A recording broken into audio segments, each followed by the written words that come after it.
In today's video, I'm going to teach you how to lock elements together in Canva. If you've ever spent time carefully arranging text, images, icons, or shapes in Canva, only to accidentally move one piece and mess up the whole layout, this tutorial is for you.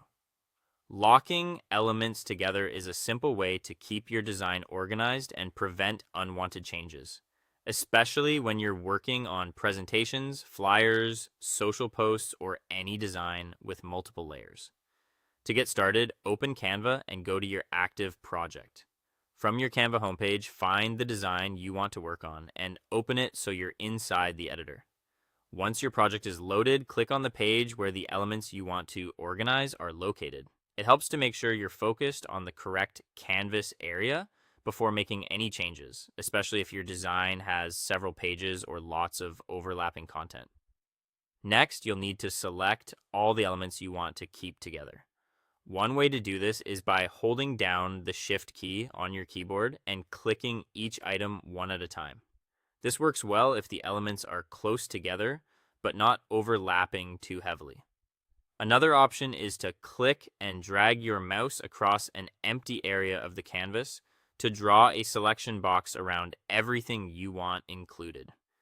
Either method will allow Canva to recognize those separate pieces as part of one set. Once the elements are selected, look for the toolbar that appears above your selection.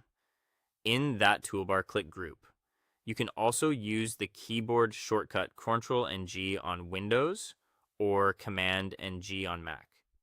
Grouping combines those individual elements into one unit, which means they'll move and resize together instead of separately. This is useful when you've already aligned everything and don't want to risk shifting one object by mistake.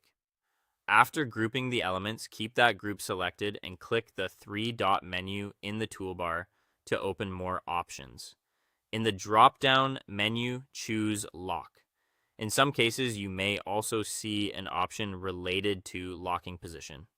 Use that if available to further prevent accidental movement while still preserving the layout you've created.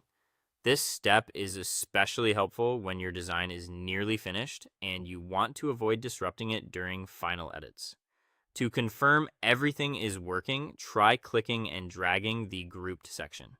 If the lock has been applied correctly, Canva will prevent the group from moving freely. That's your sign that the layout is protected and your elements will stay exactly where you place them.